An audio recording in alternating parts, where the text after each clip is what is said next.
ความห่างนั้นตันด้วยกำแพงมือสร้างจึงได้แทรกแซงแยกแบ่งสิ่งฮักเฮาไปฮักของเฮาพันโอ้ยก็ไอเหตุผลก็มันง่ายผู้ใหญ่ของน้องกางกันอายสุดเสียใจที่เกิดมาจนจึงถือสายตาบางคนเขามองเป็นเศษอาหารหักนี้หวานซึ้ง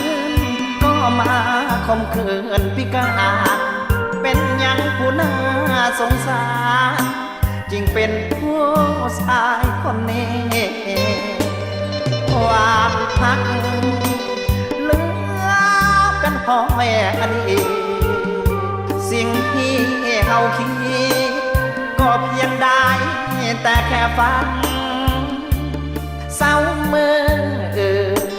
คือวันที่น้องจะแต่งงานน้ำตาไหล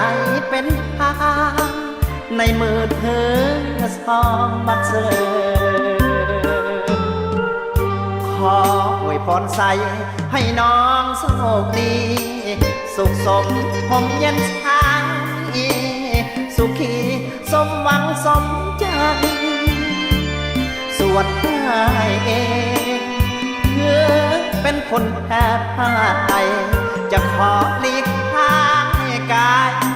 เมื่อฮักนั้นมีกำแพง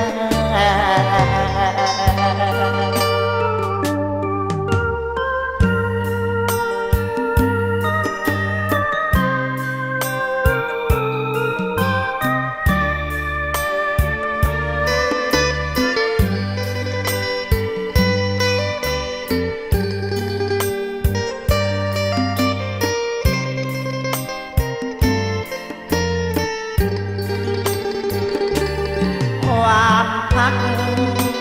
เหลือเป็นพ่อแม่อดีตสิ่งที่เฮาคิดก็เพียงได้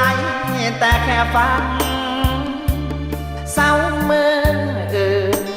คือวันที่น้องจะแต่งงานน้ำตาไหลเป็นทางในมือเธอสองบัดเซอขออวยพรใส่ให้น้องโชคดีสุขสมผมเย็นชางสุขีสมหวังสมใจส่วนได้เอ